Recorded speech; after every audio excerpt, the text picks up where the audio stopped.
YCP ప్రభుత్వ హయాంలో ఆంధ్రప్రదేశ్ని ఒకవైపు నుంచి జగన్మోహన్ రెడ్డి కొల్లగొట్టాడు అంటూ ఇప్పుడు ఆంధ్రప్రదేశ్ ముఖ్యమంత్రి చంద్రబాబు గారు దాన్ని బయటికి తీసుకొచ్చేటువంటి ప్రయత్నం చేస్తున్న నేపథ్యంలో అసలు జగన్మోహన్ రెడ్డి ఆంధ్రప్రదేశ్ని ఎలా కొల్లగొట్టాడు అనేది మనం విశ్లేషణ చేసుకుందాం. ప్రస్తుతం మనతో పాటున్నారు ప్రముఖ రాజకీయ విశ్లేషకులు, ప్రముఖ సీనియర్ జర్నలిస్ట్ సిఎస్ రావు గారు. సార్తో మాట్లాడదాం.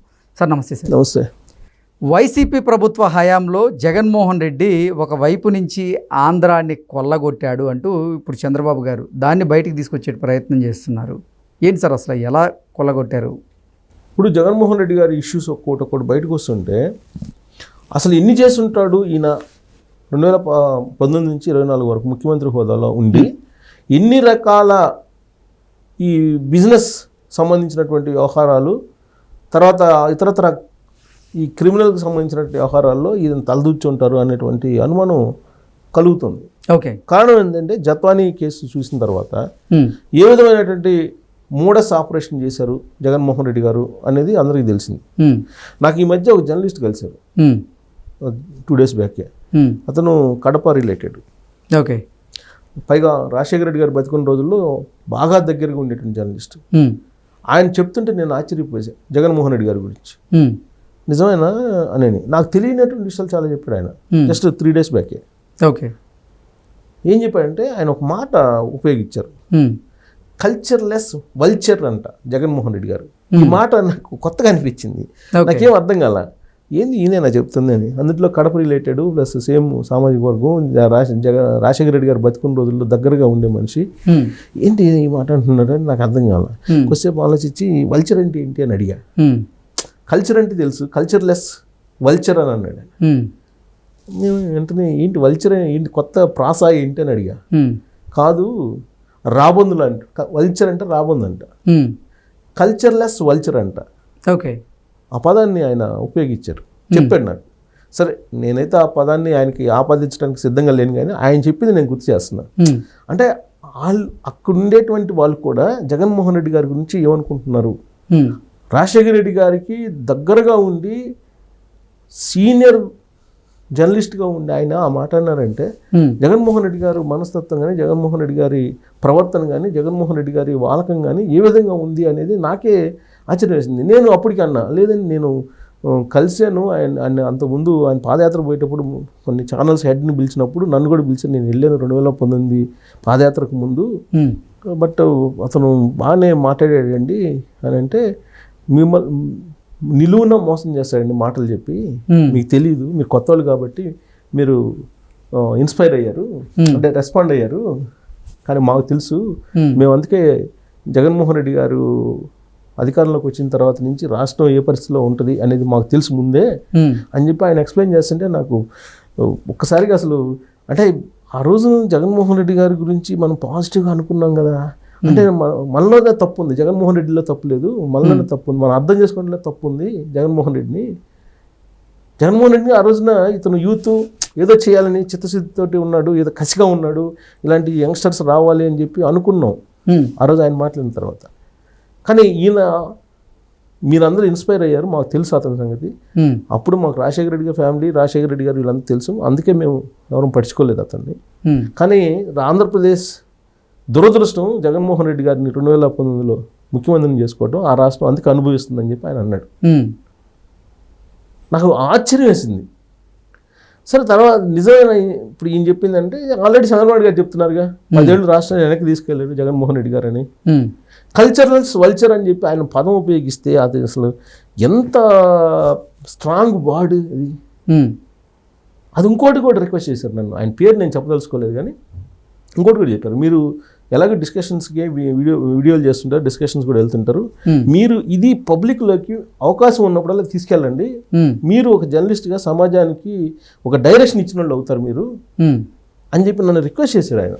ఓకే, నాకన్నా ఒక 10 సంవత్సరాలు ఎక్కువ సీనియారిటీ ఉన్న జర్నలిస్ట్ ఆయన, అంటే దాదాపు 45-50 సంవత్సరాలు సీనియారిటీ ఉన్న జర్నలిస్ట్. పైగా రాజశేఖర రెడ్డి గారి ఫ్యామిలీ గురించి, రాజశేఖర రెడ్డి గారితో ట్రావెల్ అయినటువంటి జర్నలిస్ట్ ఆయన.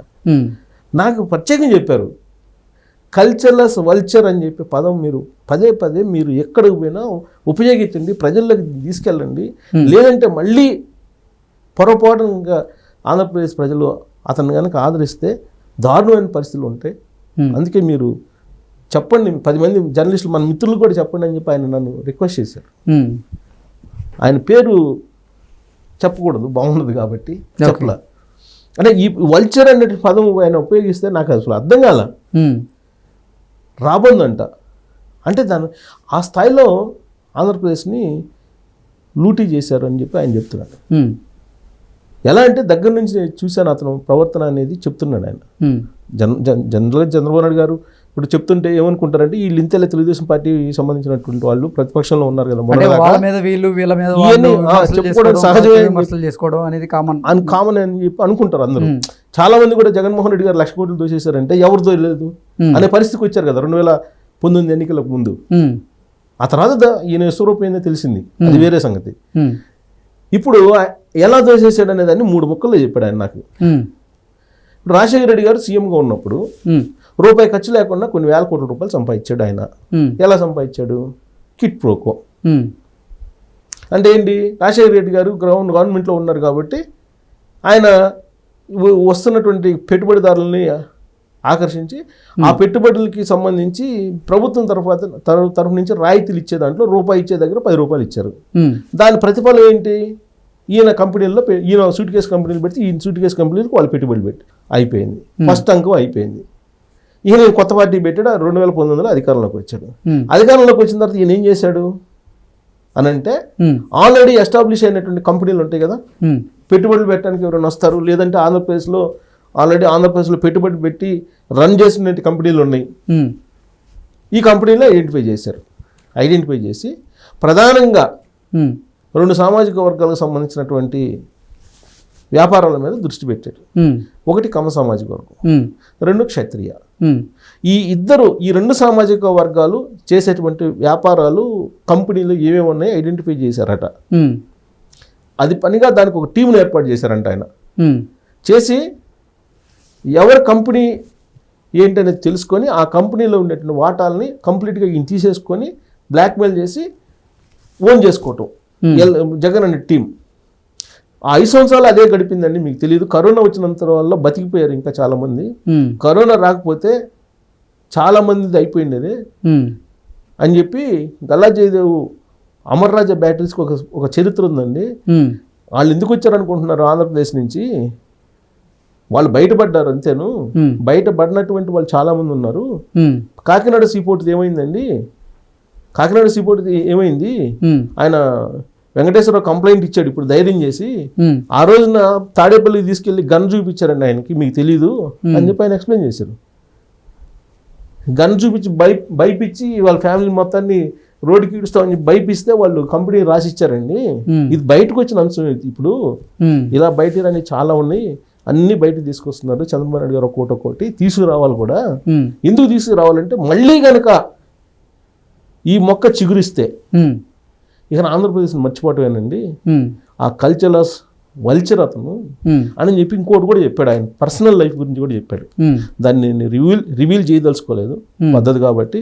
నేను జర్నలిస్ట్గా కొన్ని నామ్స్ పాటించాలి కాబట్టి జగన్మోహన్ రెడ్డి గారి పర్సనల్ లైఫ్ గురించి చెప్తే నేను ఆశ్చర్యపోయా. అది రివీల్ చేయడం బాగుండదు. అది పెద్ద పర్సనల్ లైఫ్ తెలుసుకోవాల్సిన అవసరం, దాన్ని తెలుసుకున్నా తెలుసుకోకపోయినా సమాజానికి ఒరిగేది లేదు. కాకపోతే ఇతను చేసే మోడస్ ఆఫ్ ఆపరేషన్ ఎలా ఉంటుంది? ఫస్ట్ ఫేజ్లోనేమో మీకు స్టాక్ మార్కెట్లో హర్షద్ మెహతా చేసినటువంటి స్కామ్ లాగా చేసేసారు. సూట్ కేసు కంపెనీలు పెట్టి పెట్టుబడిదారులని ఆకర్షించి షేర్లు కొనిచ్చేసి. సెకండ్ ఫేజ్లో ఏం చేసేసారు? డైరెక్ట్గా కంపెనీల్లో ఉండేటువంటి మేజర్ వాటాలని, ఇప్పుడు మనం జిఎంఆర్ తీసుకోండి, ఏం చేశారు? జిఎంఆర్ని లేకుండా చేశారు కదా కాకినాడ సెజ్లో. సో కాబట్టి పెద్ద పెద్ద కంపెనీలన్నింటినీ వీళ్ళు హ్యాండ్ ఓవర్ చేసుకొని ఒక పెద్ద టీం అండి ఇదంతా. కాబట్టి ఆంధ్రప్రదేశ్ పొరపాటున కనుక మళ్ళీ అతనికి అవకాశం ఇస్తే చాలా దారుణంగా ఉంటుంది. మళ్ళీ కనుక ఇస్తే అంబానీ, ఆదానీలు, తర్వాత బిల్ గేట్స్, వీళ్ళందరూ జాబితాలు ఇతను చేరతాడు. కాబట్టి పొరపాటున కూడా ఆంధ్రప్రదేశ్ ప్రజలు మళ్ళీ అవకాశం ఇవ్వకుండా చేయటం అనేది జర్నలిస్టుల బాధ్యత, చెప్పాల్సిన బాధ్యత ఉంది. కాబట్టి ఈ పదాన్ని మీరు పదే మీరు చెప్పండి ప్రజలకి అని చెప్పి ఆయన నాకు చెప్పారు. నిజమే కదా అనిపించింది నాకు. ఓకే, ఇప్పుడు ఆయన పరిపాలన చూస్తే 2019 నుంచి 2024 వరకు ఇప్పుడు వస్తున్నటువంటి అంశాలు ఏంటి? దాదాపు 4 లక్షల ఎకరాలు ఎక్కడుందో కనపట్ల ఆంధ్రప్రదేశ్లో. ఇది అసైన్ ల్యాండ్. కంపెనీల వాళ్ళు బయటకు వస్తున్నారు. ఇప్పుడు దాదాపు 170,000 కంప్లైంట్స్ వచ్చినాయంట. ఇది ప్రజా దర్బార్లో. అన్నీ భూములకు సంబంధించి లాక్కున్నాయి. తర్వాత వైజాగ్లో అదే ఒక ప్యాలెస్ ఉంది, దాన్ని రాసి ఇవ్వమని చెప్పి అప్పుడు కలెక్టర్ని ప్రయోగిస్తే నోటీసులు ఇచ్చాడు కలెక్టర్. తర్వాత అక్కడేదో ఒక ఇది ఉంది, జిమ్, ఇంటర్నేషనల్ స్థాయి జిమ్, దాన్ని కావాలంటే దాన్ని రాయించారు. ఒక్కొక్కటి చాలా ఉన్నాయి. ఆ మధ్య అయ్యన్ పాత్రుడు గారు లీక్ చేశాడు కొన్ని ఎలక్షన్ ముందు. ఇప్పుడు అవన్నీ ఒక్కొక్కటి బయట రావాలి. ఇప్పుడు ఆ ప్యాలెస్ ఎవరో దుబాయ్ లాగా ఉంటుందంట అది అక్కడ వైజాగ్లో. అది రాయించుకోవడానికి ప్రయత్నం చేశారన్నారు. సో ఇలాంటివన్నీ ఇప్పుడు రిషికొండ ఉంది. రిషికొండది ఇప్పుడు లేటెస్ట్ మళ్ళీ అది ఇంకా బయట రావాలి. రిషికొండ ప్యాలెస్ పక్కన 38 ఎకరాలు ఉంటే ఆ 38 ఎకరాలని వీళ్ళు రాయించుకున్నారంట. అది ఈరోజే ఏదో పేపర్లో చిన్నది వచ్చింది. అది ఇంకా పూర్తి వివరాలు రావాలి. సో ఈ స్థాయిలో లూటీ చేసేసారు. లూటీ చేసేసి అనిల్ అంబానీ లేదంటే అంబానీ ఫ్యామిలీ లేదా అదానీ ఫ్యామిలీ లేదంటే టాటాలు బిర్లాలు తరతరాలుగా సంపాదించినటువంటి ఆస్తులు 5 సంవత్సరాల్లో జగన్మోహన్ రెడ్డి గారు వాళ్ళ జాబితాలో చేరాలని సంపాదించాడని చెప్పి ఆయన నాతోటి ప్రస్తావించినట్టు అంశం. కాబట్టి ఆంధ్రప్రదేశ్ ప్రజలు జాగ్రత్తగా ఉండాలి. నెక్స్ట్ మళ్ళీ ఇంకో ఛాన్స్ ఇప్పుడు ఆయన చెప్పిన మాటలు కనుక ఇంటే ఏమవుతుంది అనేది కల్చర్లెస్ వల్చర్ అని అన్నాడు కదా. మరి ఆయన ఆ పదం ఎందుకు అన్నాడే కానీ మరి ఆ స్థాయిలో ఆయన అన్నారంటే పైగా ఆ ఫ్యామిలీ గురించి తెలిసిన ఆయన. ఓకే, మరి ఇంకా ప్రజలు కనుక ఆయన్ని జగన్మోహన్ రెడ్డి గారిని ఆదరిస్తున్నారు, ఇప్పటికి కూడా ఆయన ఫాలో అవుతున్నారంటే ఇంకా వాళ్ళ ఇష్టం, మనం చేసేదేం లేదు. Okay sir, thank you so much. Thank you.